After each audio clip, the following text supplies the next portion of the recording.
Hello student. First chapter का topic है आवेश की स्थिति। तो जिस प्रकार फर्स्ट क्लास में हम लोगों ने एक ऐसी राशि पर अध्ययन किया था जो राशि प्रत्येक चैप्टर में एक नए मान के साथ बदल रही थी, वो थी द्रव्यमान। तो द्रव्यमान की जगह पे जो रिप्लेस हुआ है यहाँ पे वो आवेश है, वो 12th क्लास। तो 12th क्लास में द्रव्यमान की जगह पे आवेश राशि को यूज किया गया है। अब आवेश क्या होता है वो देखते हैं। तो यहाँ आवेश की 3 पोजीशन बताई गई हैं। जब आवेश स्थिर अवस्था में, जब आवेश गतिशील अवस्था में, और जब आवेश वेग परिवर्तन के साथ, मतलब स्थिर भी हो सकता है और गतिशील भी हो सकता है, दोनों परिवर्तन होते हैं तो उसे बोलते हैं वेग परिवर्तन, और वेग परिवर्तन को त्वरण कहते हैं। तो आपका फर्स्ट चैप्टर, आपका जो फर्स्ट पेपर है वो 8 चैप्टरों से बना हुआ है। 8 चैप्टर में से चैप्टर फर्स्ट प्लस सेकेंड और प्लस थर्ड, इसमें बात करेंगे हम स्थिर आवेश पर। चैप्टर नंबर 4 शुरू हो जाएगा चुंबक के बारे में। तो 4, 5, 6 इसमें बात करेंगे हम गतिशील आवेश के बारे में। और चैप्टर नंबर 7 और 8 है, उसमें बात करेंगे हम ऐसे आवेश के बारे में जो आवेश स्थिर भी हो और गतिशील भी हो, मतलब वेग परिवर्तन हो उनमें।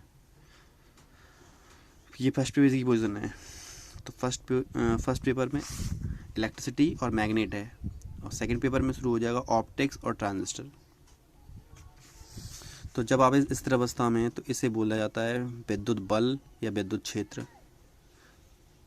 मतलब आपसे पूछा जाए कि विद्युत क्षेत्र क्या है, तो स्थिर आवेशों पर किया गया अध्ययन विद्युत क्षेत्र कहलाता है। और आवेश गतिशील है तो वो कहलाता है चुंबकीय क्षेत्र।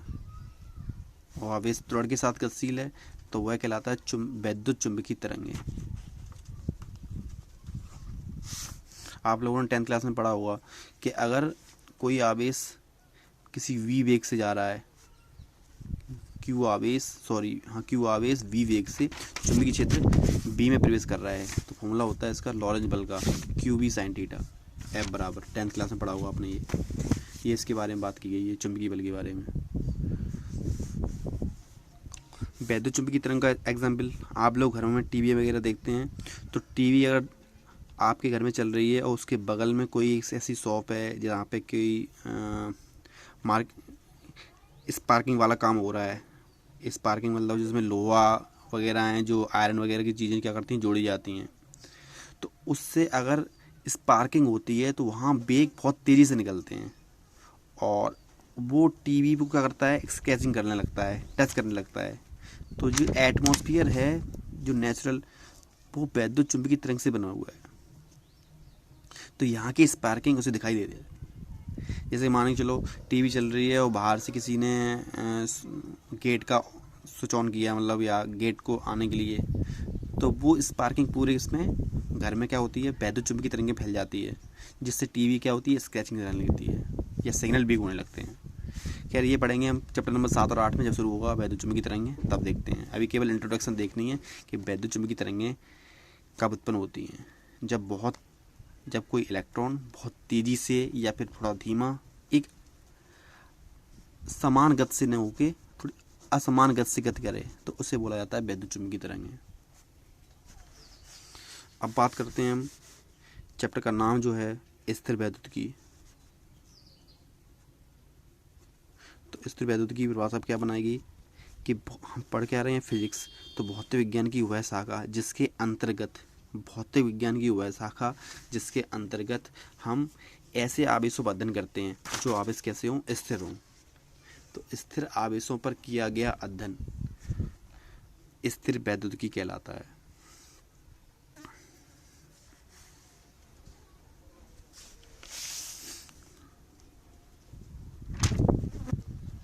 अब पढ़ते हैं आवेश।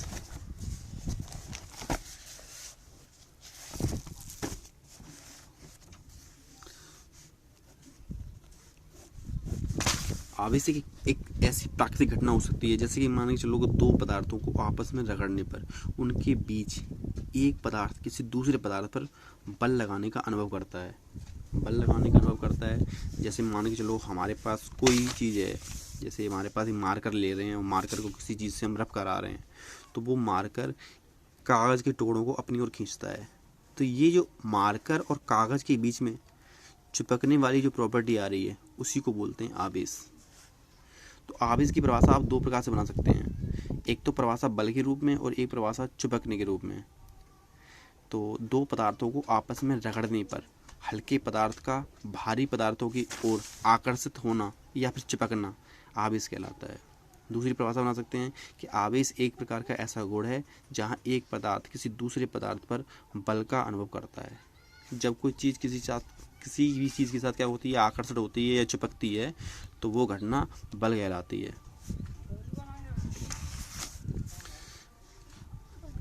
अब आपको यहाँ पे तो एक चीज़ समझनी है कि वर्ल्ड में कोई मतलब दुनिया में कोई पदार्थ हो, वो electron plus proton plus neutron की उत्पत्ति से हुआ है।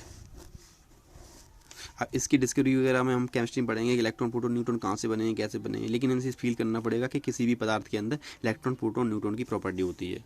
अब ये तीन पदार्थ एज ए स्टोरी में बनाए तो ये किसी घर में रहेंगे, और जो घर का नाम है वो क्या है, न्यूक्लियस।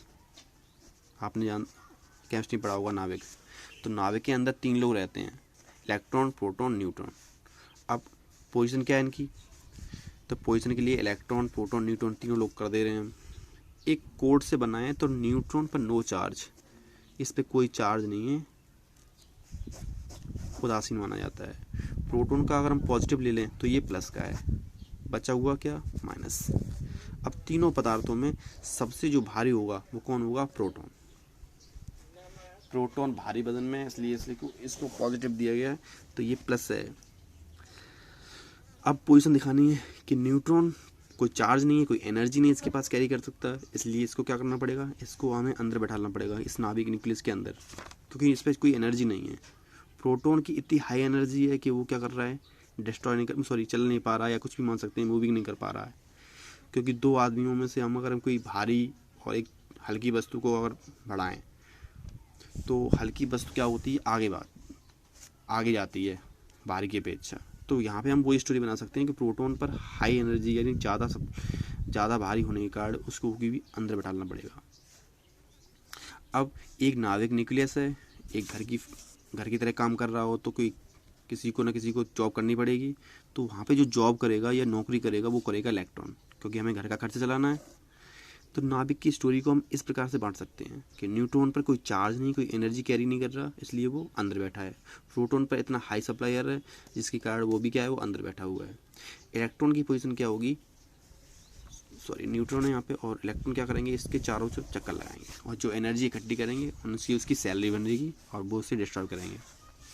तो ये स्टोरी है इलेक्ट्रॉन प्रोटॉन न्यूट्रॉन की। तो हम न्यूट्रॉन पर कोई बात नहीं करेंगे, केवल बात करेंगे इलेक्ट्रॉन प्रोटॉन की।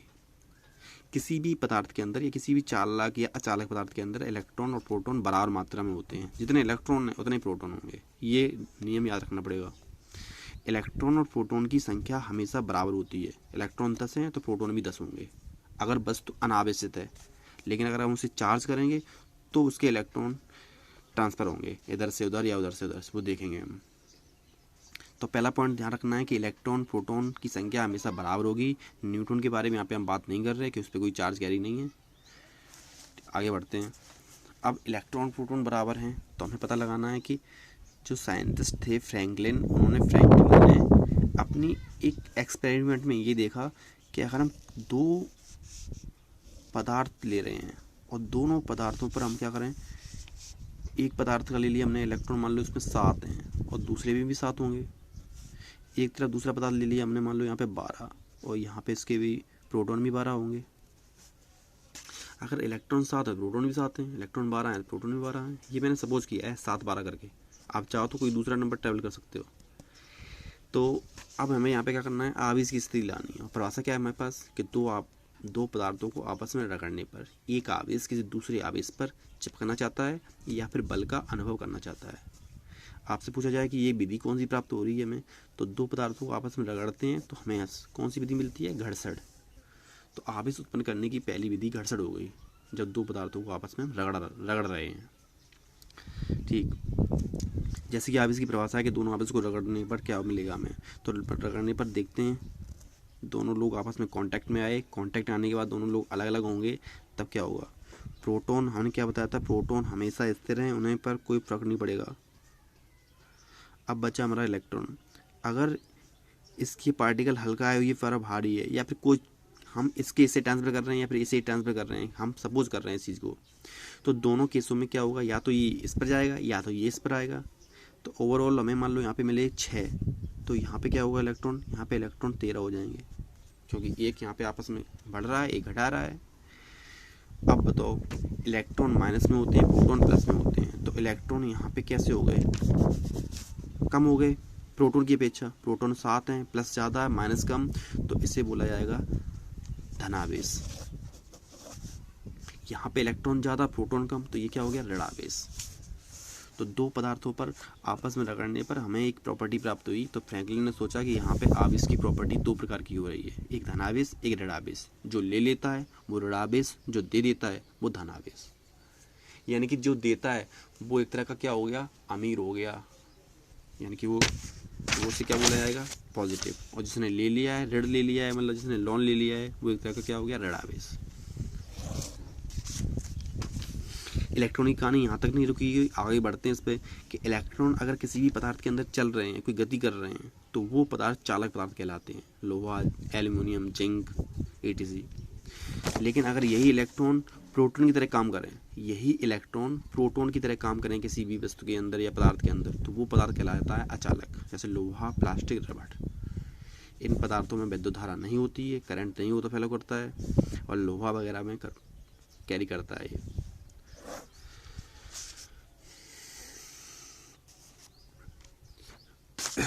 फ्रैंकलिन के नेक्स्ट एक्सपेरिमेंट में ये भी देखा गया कि अगर हम दो पदार्थों को, यानी हम मान के चल रहे हैं, हम अपना एग्जाम्पल ले रहे हैं, कोई मार्कर ले रहे हैं हमको, यहाँ पे हमारे पास मार्कर है, हम इस मार्कर को किसी रूमाल से, किसी कपड़े से रब कर रहे हैं। अब मार्कर को हम किसी रूमाल से रब करेंगे तो क्या होगा, मार्कर के सारे जो भी पार्टिकल हैं, सारे स्क्रैचिंग होकर सर कहाँ पहुँचेंगे, कपड़े पर, क्योंकि हम कपड़े से इसे पहुँच रहे हैं। अब बात समझ रहे हो कि मार्कर को हम किसी कपड़े से क्या कर रहे हैं, पहुँच रहे हैं, या एक तरह का दोनों लोगों में क्या हो रहा है, आपस में मिलाव हो रहा है, घर्षण हो रहा है। तो यहाँ पे क्या आवेश आएगा, तो मार्कर के सारे पार्टिकल कहाँ पहुँचेंगे, कपड़े पर। तो कपड़ा क्या हो गया, ऋणावेश, मार्कर क्या हो गया, धनावेश, क्योंकि इसके अंदर से निकल चुके हैं जो भी चीज़ है। एज एग्जाम्पल ले रहे हैं, ठीक। हमने एक मार्कर और ले लिया, उसी मार्कर को हमने कुछ कपड़े से कराया, जिस कपड़े से मैंने इस मार्कर को कराया था। अब दोनों मार्कर को एक ही कपड़े से हमने क्या कराया है, स्क्रैचिंग कराई है, रफ कराया है। रफ का मतलब यहाँ पे किससे है, घिसने से है। तो दोनों लोगों पर आवेश कैसा आएगा, बराबर। अब ये नहीं कह रहे कि हम प्लस ही होगा या माइनस होगा, लेकिन दोनों पर आवेश कैसा निकलेगा, समान निकलेगा। अब दोनों मार्कर को हम जब फ्रैंकलिन ने दोनों मार्कर पर समान आवेश देने के बाद रखा, तो दोनों मार्कर एक दूसरे से क्या हो रहे, दूर जाना चाह रहे थे, मतलब उनके बीच में क्या हो रहा था, भगाव हो रहा था, एक तरह का प्रतिकर्षण हो रहा था। तो अब आपसे कोई पूछे कि प्रतिकर्षण क्या होता है, तो प्रतिकर्षण बल वह बल होता है जहां दो समान आवेश एक दूसरे से क्या करते हैं, कांटेक्ट में आने की कोशिश करते हैं, लेकिन वो कांटेक्ट हो नहीं पाता, इसलिए उन्हें बोला जाता है प्रतिकर्षण बल। यहाँ समान का मतलब सजाती से भी है। तो आपके आवेश के गुण में हमने 2 पॉइंट लिखाए हैं। पहला पॉइंट क्या लिखा था, पहला पॉइंट लिखा था कि आवेश का मात्रक जो है कूलम है, लेकिन आवेश की मात्रा को हम फ्रैंकलिन भी बोल सकते हैं, क्योंकि फ्रैंकलिन ने इसके बारे में बताया था। लेकिन हम डिटेल में पढ़ेंगे तो थोड़ा आवेश के बारे में मात्रक केवल कूलम ही बोलेंगे कि आवेश का मात्रक कूलम होता है। फ्रैंकलिन एज ए डिस्कवरर या इन्वेंटर बोलेंगे, इसलिए उसे बोला जाता है। ये वाला पॉइंट क्लियर हो गया। तो आवेश का मात्रक यहाँ पे क्या होता है, कूलम होता है। ESU और EMA की वैल्यू हम आप लोगों को क्लास में क्लियर कराएंगे। सेकंड पॉइंट इसमें क्या गया था, सजाती आवेश। तो सजाती आवेश का मतलब समान आवेश से है। अगर समान आवेश हैं तो दोनों में क्या होगा, प्रतिकर्षण होगा। लेकिन फ्रैंकलिन ने अगर इसी मार्कर को कपड़े से और इस वाली मार्कर को किसी दूसरी चीज़ से रब करा दिया, तो दोनों पर आवेश कैसा आया, असमान। अब असमान आवेश के बीच में लगने वाले बल को आकर्षण बल कहते हैं।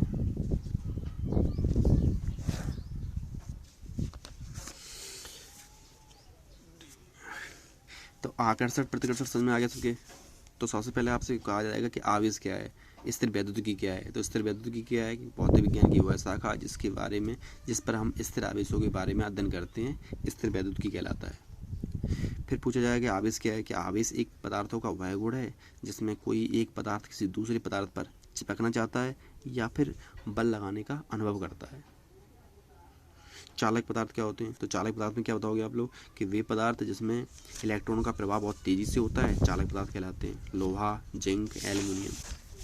और ऐसे पदार्थ जिसमें इलेक्ट्रॉनों का प्रभाव बिल्कुल शून्य होता है, चलता नहीं है, वो कहलाता है अचालक पदार्थ। जैसे प्लास्टिक, रबड़, पत्थर।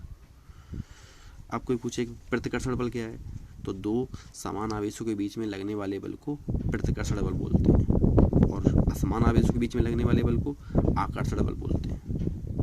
आप पूछे कोई वैद्युत बल क्या है, तो वैद्युत बल क्या है? किसी भी आवेश पर लगने वाले आकर्षण या प्रतिकर्षण बल को ही वैद्युत बल कहते हैं। और इसी को हम कूलाम का नियम भी कहते हैं, जो हम आगे पढ़ेंगे अभी। नेक्स्ट टॉपिक आपका है, तीसरा पॉइंट ये बोला था कि आवेश न तो उत्पन्न किया जाता है न तो नष्ट किया जाता है, इसे सिर्फ एक फॉर्म से दूसरे फॉर्म में चेंज करते हैं, एक वस्तु से दूसरी वस्तु के रूप में बदलते हैं। तो देख तो कैसे बदलते हैं।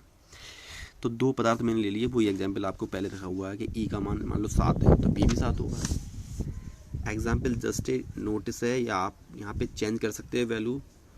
तो इलेक्ट्रॉन 7 प्रोटॉन भी 7, इलेक्ट्रॉन 12 प्रोटॉन भी 12। दोनों लोगों को क्या करा रहे हैं? आवेश देना है, तो आवेश के लिए क्या लगा रहे हैं? घर्षण विधि।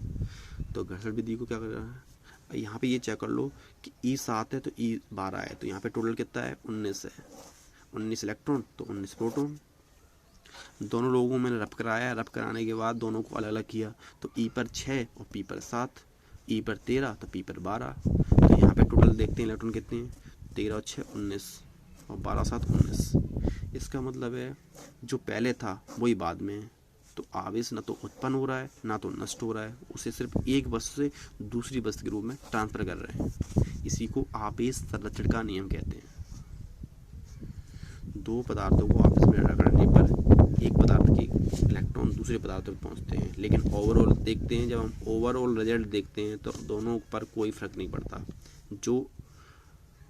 जो इलेक्ट्रॉन प्रोटॉन की संख्या पहले थी वही इलेक्ट्रॉन संख्या और प्रोटॉन संख्या बराबर है, लेकिन डिस्ट्रॉइंग क्या हुई? इलेक्ट्रॉन की संख्या का परिवर्तन हुआ, लेकिन ओवरऑल इक्वल हुए।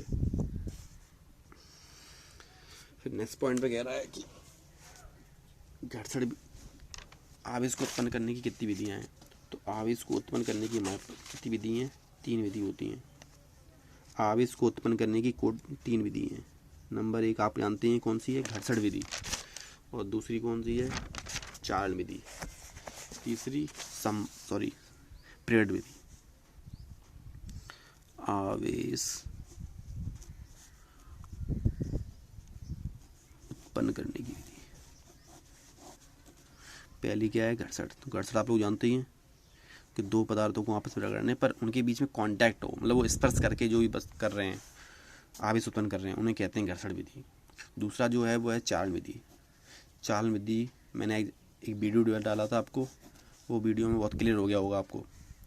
एक है प्रेरण विधि। चलो चालन विधि जैसे देखते हैं। अभी मैंने आपको बताया था कि इलेक्ट्रॉन प्रोटॉन किसी भी अनावेशित वस्तु में या पदार्थ में बराबर होती है। जब तक उसे कोई चार्ज कैरी नहीं करता तब तक उसके इलेक्ट्रॉन नहीं बदलते। जैसे कि मैंने आपको एक बताया है कि एक मेरे पास कोई मार्कर है, इस मार्कर में इलेक्ट्रॉन प्रोटॉन बराबर होंगे, लेकिन मैंने इस मार्कर को अगर कोई घिस दिया, किसी चीज़ से रगड़ दिया या फिर रफ कर दिया, तो यहाँ पे क्या हुआ? ये इलेक्ट्रॉन को क्या कर देगा? कैरी कर देगा। तब इलेक्ट्रॉन पर और प्रोटॉन की संख्या में परिवर्तन आएगा।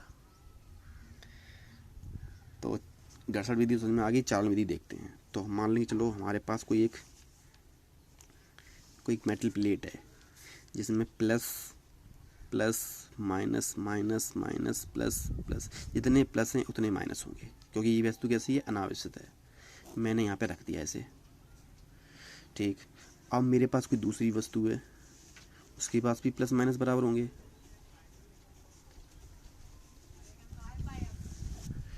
अब इस पर हम कोई काम नहीं कर रहे हैं, केवल इस पे काम कर रहे हैं। अगर मैं इसे पहले तो घर्षण विधि से काम कर रहा हूँ, इस घर्षण विधि से मैंने इसे क्या कर दिया? किसी से रब करा दिया।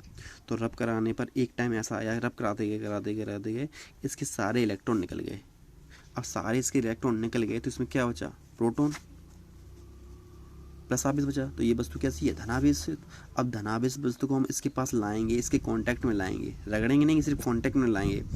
तो मैंने क्या बताया था कि प्लस प्लस को क्या करेगा, दूर भेजेगा, प्लस प्लस से समान आवेश काट क्या करेगा, प्रतिकर्षण करेगा, दूर फेंक देगा।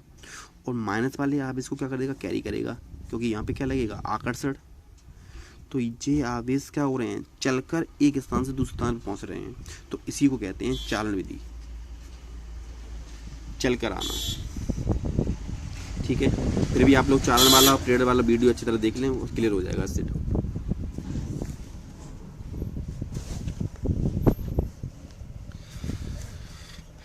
नेक्स्ट है आवेश का क्वांटीकरण।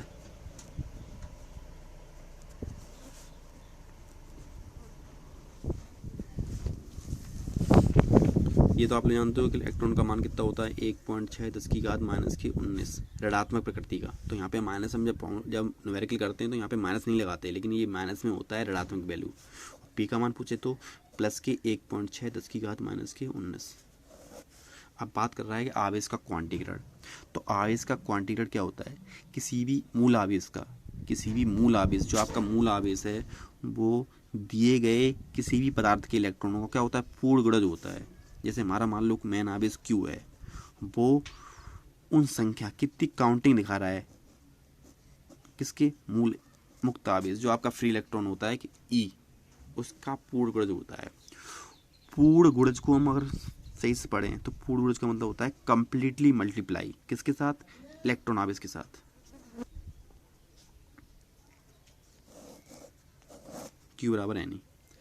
अब हम बोल रहे हैं मान लो कि किसी भी पदार्थ के अंदर, किसी भी पदार्थ में 8 इलेक्ट्रॉन है, तो 8 इलेक्ट्रॉन है तो उसका कुल आवेश कितना होगा। तो Q बराबर क्या लगाएंगे, N का मान 8 लेंगे और E का मान 1.6 10 की घात -19 कूलम, और वैल्यू कैरी करेंगे तो यहाँ पे Q कुल आवेश आ जाएगा। तो एक तरह का किसी भी पदार्थ के अंदर इलेक्ट्रॉन की संख्या को प्रदर्शित करता है, उसे आवेश का क्वांटीकरण या परमाणुकता कहते हैं।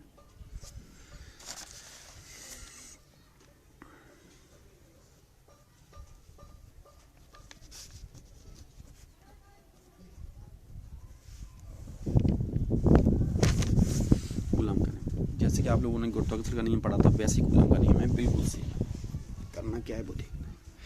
मैंने आपसे बोला कि कूलम के नियम, जो आपका वैद्युत बल है वो काम कर रहा है आकर्षण या प्रतिकर्षण पर। सीधी सी बात है कि अगर किसी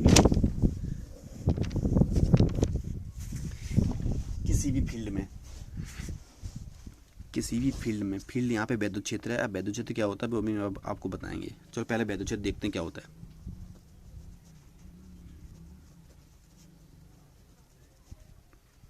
देखो जैसे कि नाम लिखा है क्षेत्र, आप जानते हैं फील्ड होता है। अगर हम सभी बच्चों के साथ क्लास में पढ़ रहे होते हैं, सभी बच्चों के साथ क्लास में कोई चीज़ पढ़ा रहे होते हैं तो वो क्लासरूम कहलाता है। तो उसे हम क्या बोलेंगे, कक्षा क्षेत्र, मतलब क्लास का क्षेत्र, क्योंकि बच्चे पढ़ रहे हैं।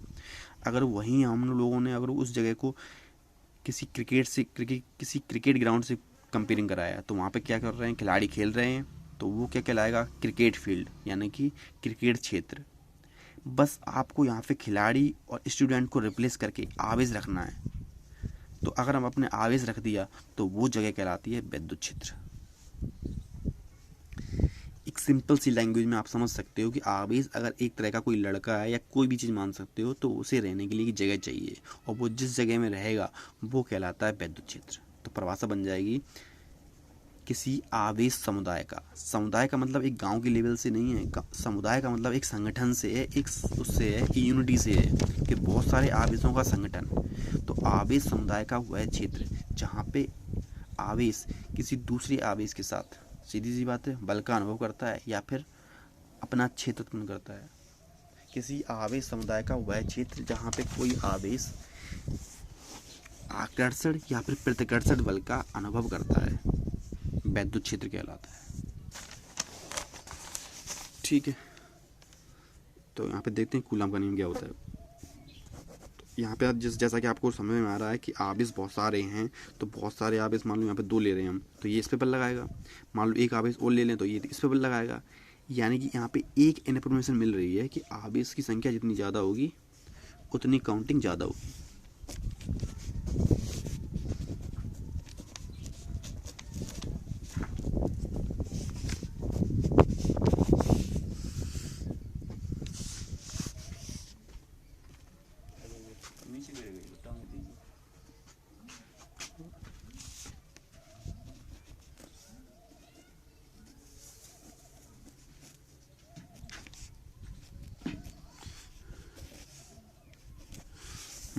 मान लिया हमने दो आवेश हैं, कोई Q1 Q2। मैंने यहाँ पे 3 एग्जाम्पल लिए थे Q1 Q2 Q3 के, वो इसलिए क्योंकि मैं आवेश की जितनी संख्या बढ़ा रहा था उतना बल पर क्या प्रभाव पड़ रहा था वो चीज़ समझना चाह रहा था। तो आवेश की काउंटिंग जितनी ज़्यादा होगी वहाँ पे वैद्युत बल उतना ज़्यादा क्रिएट करेगा, यानी कि आवेश जितना ज़्यादा उतना बल ज़्यादा। तो आवेश बल जो है आवेश की क्या हो रहा है, समानुपाती हो रहा है, डायरेक्टली प्रोपोर्शनल हो रहा है। इसी को समझाने के लिए कोशिश कर रहे हैं कि आवेश जितनी काउंटिंग में ज़्यादा होंगे उतना यहाँ बल कैसा होगा, ज़्यादा लगेगा। अब दो आवेश मान लिए Q1 Q2 एक दूसरे से r दूरी पर स्थित हैं, ठीक है। अब एक चीज़ यहाँ थोड़ा सावधान समझो कि r डिस्टेंस जितना दूर हो रहा है उतना बल थोड़ा कम लग पा रहा है। हम इस Q2 को उठा के, इस Q2 को, ये वाला Q2 जो है आपको दिख रहा है, इस Q2 को उठा के इस आवेश को मैं यहाँ पे इसमें और पास लेके आ रहा हूँ, तो ये जल्दी पहुँच गए। तो इन दोनों की फाइट थोड़ी तेज़ होगी, जल्दी होगी, यानी कि डिस्टेंस कम कर दें हम तो बल थोड़ा बढ़ जाता है। तो यहाँ पे उल्टा रिलेशन लग रहा है, दूरी को कम करने पर बल ज़्यादा और दूरी ज़्यादा कर रहे हैं तो बल कम। तो यहाँ पे क्या होगा, एक दूसरे के व्युत्क्रमानुपाती होगा। तो बन गई परिभाषा, दो स्थिर आवेशों पर लगने वाला आकर्षण या प्रतिकर्षण, या तो दोनों प्लस हो सकते हैं या दोनों माइनस हो सकते हैं या फिर एक प्लस एक माइनस। तो यहाँ पे ये क्लियर है कि आकर्षण हो सकता है या तो प्रतिकर्षण हो सकता है, लेकिन गुरुत्वाकर्षण बल आकर्षण होते हैं, प्रतिकर्षण नहीं होते। क्योंकि अगर हम एक पेन को एक पॉइंट पे छोड़ते हैं तो वो क्या करती है, धरती की ओर अट्रैक्शन करने की कोशिश करती है। तो केवल गुरुत्वाकर्षण बल में और विद्युत बल में इतना ही अंतर है कि ये बल आकर्षण और प्रतिकर्षण का अनुभव करते हैं, तो गुरुत्वाकर्षण बल केवल आकर्षण का अनुभव करते हैं, प्रतिकर्षण का नहीं, ठीक। तो दो स्थिर आवेशों पर लगाया गया विद्युत बल उन आवेशों के गुणनफल के समानुपाती होता है। दूसरा पॉइंट, तथा उन दोनों आवेशों के बीच की दूरी के वर्ग के व्युत्क्रमानुपाती होता है। समीकरण नंबर 1 और 2 को इकट्ठा करेंगे तो मिल जाएगा F प्रोपोर्शनल Q1 Q2 बटे R स्क्वायर। तो F बराबर हो जाएगा K कांस्टेंट Q1 Q2 बटे R स्क्वायर। K यहाँ पे नियतांक है, इसकी वैल्यू देखनी है। तो K बराबर होता है 1/4 पाई एप्सिलॉन नॉट। अब ये कैसे आया है, ये कांस्टेंट वैल्यू निकाली गई है कूलाम ने खुद ही, तो उसकी बस न्यूमेरिकल वैल्यू के लिए हम यहाँ पे यूज़ करेंगे कि कैसे यूज़ किया गया है। कि यहाँ पे कांस्टेंट है तो 1/4 पाई एप्सिलॉन 0 याद रखना पड़ेगा। एक आप समझ में आ रहा है कांस्टेंट है, 4 कांस्टेंट है, पाई कांस्टेंट है। एप्सिलॉन 0 एक नया वर्ड आया है, उसे समझेंगे हम बाद में, ठीक है। तो एप्सिलॉन 0 क्या चीज़ है, इसे हम बोलते हैं वैद्युतशीलता। अब वैद्युतशीलता क्या चीज़ है वो अभी मैं यहाँ पे क्लियर कर रहा हूँ। देखो ये Q1 आवेश जो Q2 आवेश जहाँ रखा गया है वहाँ पे क्या है, जहाँ कुछ नहीं है तो वहाँ पे क्या मानेंगे हम, हवा मानेंगे। एक खाली गिलास आपके पास है तो आपसे कहा जाए कि इस खाली गिलास में क्या है, तो आप लोग ये कहेंगे खाली गिलास में कुछ नहीं है, ये नहीं बोलेंगे, ये बोलेंगे खाली गिलास में हवा भरी हुई है। पानी है तो वो तो हमें दिख रहा है, लेकिन हवा क्या होगी हमें अपारदर्शी में दिखती नहीं है। तो Q1 Q2 के बीच में कोई क्या है, हवा है, ठीक है। अगर इस Q1 Q2 के बीच में मान लो, ध्यान समझना पूरी बात, ये Q1 के पास मान लो कुछ एनर्जी है, ये अपनी 100% एनर्जी को इसको Q2 को देना चाह रहा है। तो Q1 एनर्जी Q2 के पास आ रही है, मान लो Q2 के पास 99 आ गई, तो 1% एनर्जी कहाँ गई, तो जो 1% एनर्जी कैरी हो गई या खा चुकी है वो कौन है, यहाँ पे हवा। हवा एक तरह का माध्यम बन चुका है। अगर मैं Q1 Q2 को किसी दूसरी चीज़ में रख रहा हूँ, मान लो पानी में रख रहा हूँ, तो अब यहाँ पे 100% एनर्जी है, तो वो अपनी यहाँ पे एनर्जी मान लो 80 पहुँचाएगी, हवा से कम। इस पॉइंट को थोड़ा ध्यान रखना है कि हवा से अगर किसी दूसरे माध्यम में जाएंगे तो वहाँ पे वैद्युत बल का मान घट जाता है, क्योंकि बात हम कर रहे हैं एप्सिलॉन 0 की। तो आपको यहाँ पे इन दोनों के बीच में जो अंतर समझ में आ रहा है, यहाँ पे हवा ली है, यहाँ पे पानी लिया है, तो हवा में सारी एनर्जी इसकी यहाँ पे पहुँच गई, केवल एक का नुकसान हुआ, लेकिन यहाँ पे बहुत सारी एनर्जी यहाँ पे लॉस हो रही है, बहुत सारी ऊर्जा या बल का नुकसान हो रहा है। तो वो आपके बीच में जो अंतर समझ में आ रहा है उसी को वैद्युतशीलता बोलते हैं। तो वैद्युतशीलता किन्हीं दोनों आवेशों के बीच में वह स्थिति होती है जो वो माध्यम को परिवर्तन करना चाहती है। वैद्युतशीलता को थोड़ा ध्यान से और समझें। जैसे कि मान के चलो मैंने आपको ऊष्मागतिकी पढ़ाई थी, तो ऊष्मागतिकी में मैंने बताया था कि अगर दो आपके पास कोई कटोरे हैं, दोनों कटोरों में बराबर पानी है और दोनों को बराबर ताप दिया जा रहा है।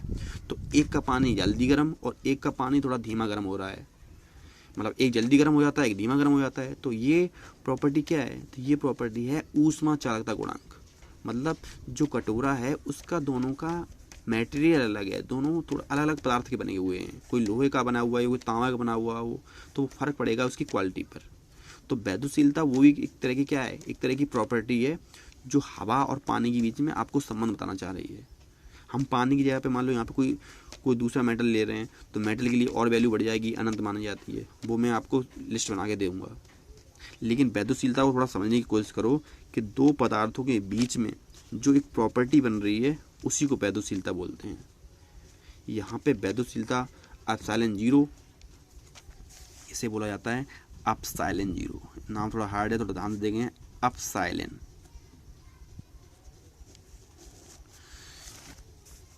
एप्सिलॉन जीरो की वैल्यू 8.85 10⁻⁻⁻।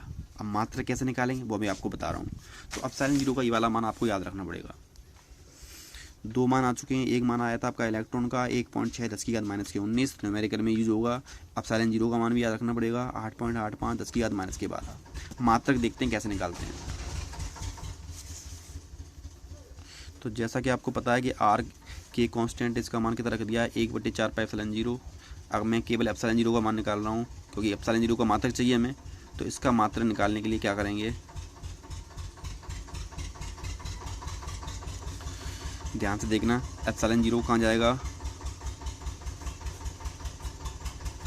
एफ के पास, तो एप्सिलॉन जीरो और आर स्क्वायर और एफ का गुणा होगा। ध्यान से देंगे एफ, चलो फिर से देखते हैं। एफ बराबर 1/4 pi epsilon zero Q1 Q2 बट्टे R square. Epsilon zero F epsilon zero R square बराबर Q1 Q2। एप्सिलॉन जीरो बराबर Q1 Q2 बट्टे F R square. Epsilon zero बराबर एफ Q1 का मात्रक कूलम स्क्वायर बटे न्यूटन मीटर स्क्वायर। तो ये मात्रक आ गया। तो इसका एप्सिलॉन जीरो का मान क्या रखेंगे हम, कूलम स्क्वायर पर न्यूटन मीटर स्क्वायर। इतनी बात क्लियर हो गई। तो एप्सिलॉन नॉट जो है वो केवल निर्वात या वायु के लिए ही है। अगर वो किसी दूसरे माध्यम में रखेगा तो एप्सिलॉन की वैल्यू बदल जाएगी। अब हम 1/4 पाई का मान निकाल रहे हैं। तो 1/4 की 4 पाई का मान 22/7 गुणे 8.85 और 10⁻⁻12। 7 जाएंगे ऊपर, नीचे 2288 और 8.85 10⁻+12। जब आप इसे पूरा सॉल्व करेंगे तो सॉल्व करने पर आपका वैल्यू मिलेगी 9 गुणे 10⁻9 लगभग। ये मैं थोड़ा डायरेक्ट ही कर रहा हूँ, ठीक है, मल्टीप्लाई बड़ा है आप कर सकते हैं। तो यहाँ पे 9 गुणे 10⁻9 उसका मात्रा थोड़ा अलग आएगा।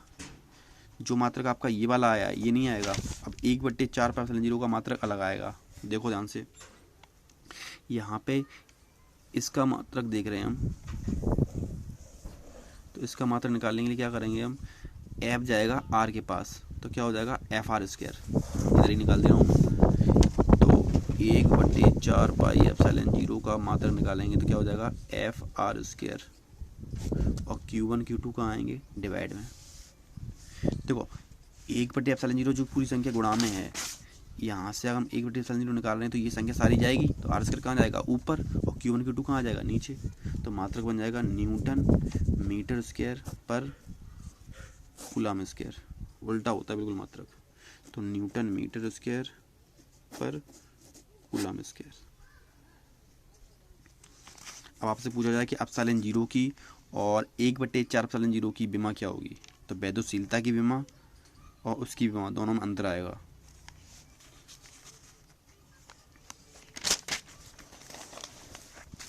तो एप्सिलॉन जीरो की विमा देखते हैं।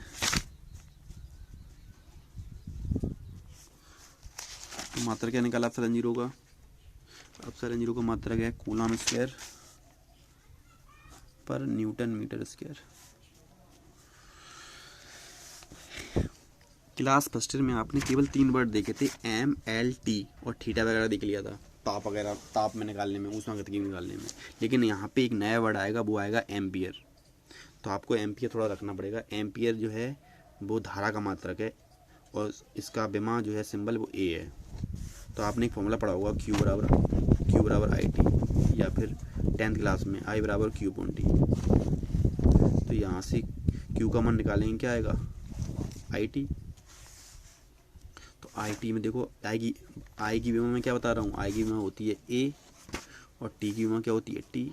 ए टी 2 बार लिखे जाएंगे, ऊपर सी स्क्वायर है इसलिए ए टी 2 बार लिख दिए। नीचे न्यूटन मीटर स्क्वायर, तो न्यूटन का जानते हैं आप लोग, एम एल टी माइनस के 2 और मीटर L2। तो यहाँ देखो, यहाँ आपका m जाएगा ऊपर, m ऊपर माइनस का 1 और t माइनस 2 ऊपर जाएंगे, क्या हो जाएंगे प्लस के t की पावर 4।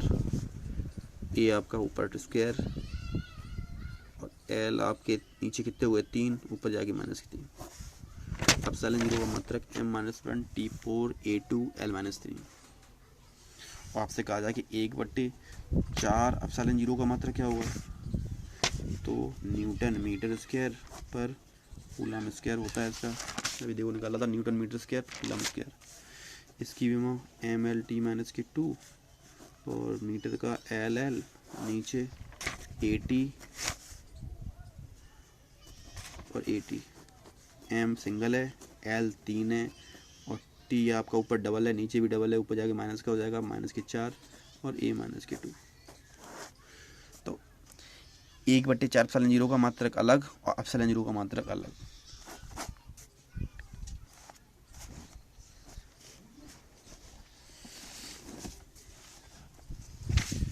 नेक्स्ट टॉपिक है आपका बहुआवेश पे बल, सॉरी परावैद्युतांक देखते हैं।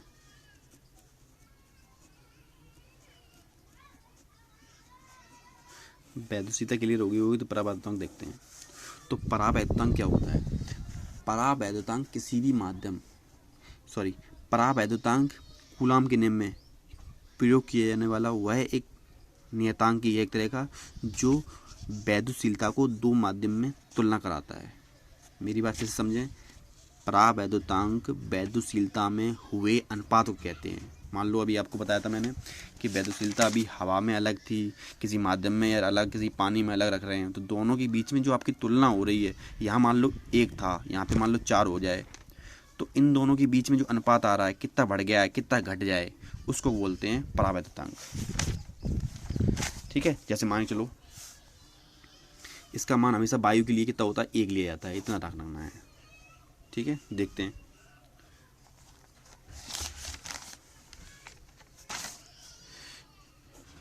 F बराबर 1/4 पाई एप्सिलॉन 0 के Q1 Q2 बटे आर स्क्वायर।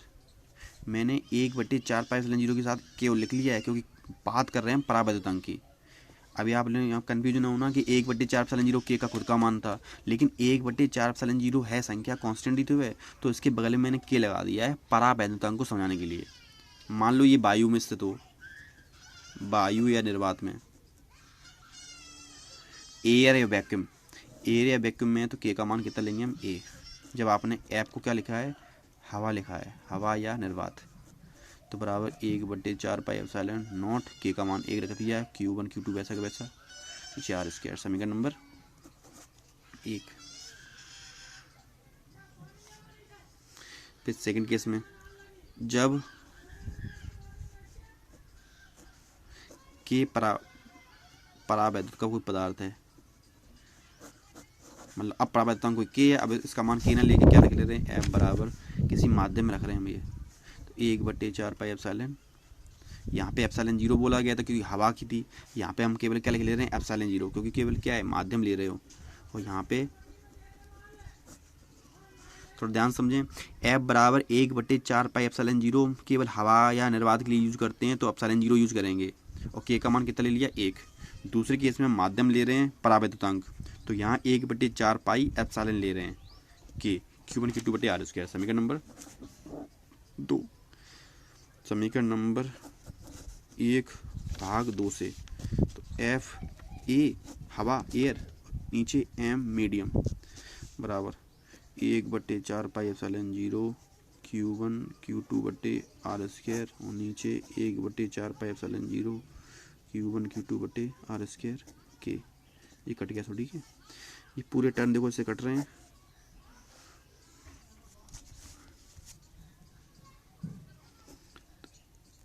FM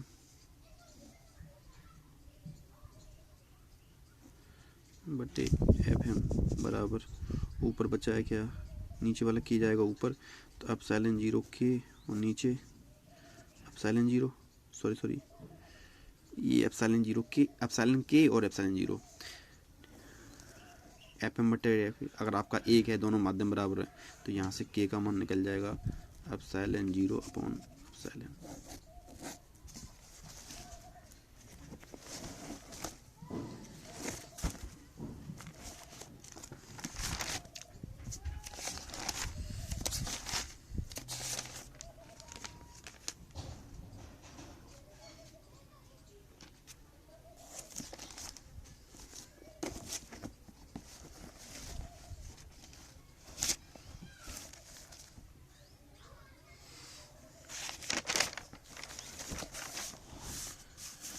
तो यहाँ पे एक चीज़ समझनी पड़ेगी कि 1/4πε0 जो आपका कूलाम का नियम है, उसमें ε0 जो है वो व्युत्क्रमानुपाती में आ रहा है। यानी कि हम किसी भी पदार्थ को या किसी भी आवेश को हम किसी हवा या निर्वात से उठा के किसी माध्यम में रख देते हैं, तो माध्यम में रखे जाने पर उसके वैद्युत बल का मान क्या हो जाता है, घट जाता है, क्योंकि ε0 का मान बढ़ेगा तो वैद्युत बल घटेगा।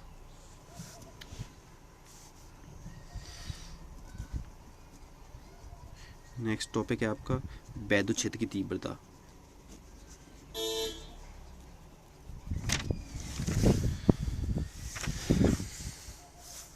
तो जैसे कि आपने परिभाषा जानते हो कि वैद्युत क्षेत्र क्या होता है, तो वैद्युत क्षेत्र तो किसी भी आवेश समुदाय का वह स्थिति है जहाँ पे कोई आवेश आकर्षण या प्रतिकर्षण का अनुभव करता है।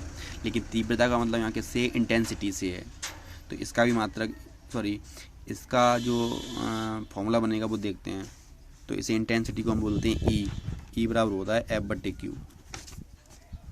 तो जैसा कि आपको यहाँ पर फॉर्मूला दिखाई दे रहा है, तो परिभाषा बना सकते हैं कि किसी भी एकांक धन परीक्षण आवेश को, यहाँ पे धनी और परीक्षण क्यों बोला गया है, क्योंकि परीक्षण का मतलब यहाँ किसी से टेस्ट चार्ज से है। जब भी हम कोई प्रयोग करते हैं तो उस प्रयोग में हम कोई केवल छोटे वर्क पे काम करते हैं। मान लो पूरा सिस्टम खराब ना हो जाए, तो इसलिए हम छोटा सा प्रयोग करते हैं। इसलिए यहाँ पे Q को बोला जाता है परीक्षण आवेश। तो किसी भी एकांक परीक्षण आवेश पर किया गया या लगाया गया वैद्युत बल क्या कहलाएगा, वैद्युत क्षेत्र की तीव्रता। यानी कि किसी भी नए आवेश के कारण वैद्युत बल कितना प्रभाव डाल रहा है, उसकी स्थिति कहलाती है वैद्युत क्षेत्र की तीव्रता। तो यहाँ पे परीक्षण आवेश को हम Q0 से प्रदर्शित करते हैं। यहाँ पे कोई बड़ा इशू नहीं है कि यहाँ पे Q0 ही मानना है, लेकिन मैं यहाँ बोल रहा हूँ कि टेस्ट चार्ज का मतलब यहाँ पे क्या है, किसी भी छोटी स्थिति को दिखाना होता है। तो किसी भी धन परीक्षण आवेश को, किसी भी एकांक धन परीक्षण आवेश को एक पर लगाया गया वैद्युत बल वैद्युत क्षेत्र की तीव्रता कहलाता है। तो ई बराबर F/Q। मान लो आपका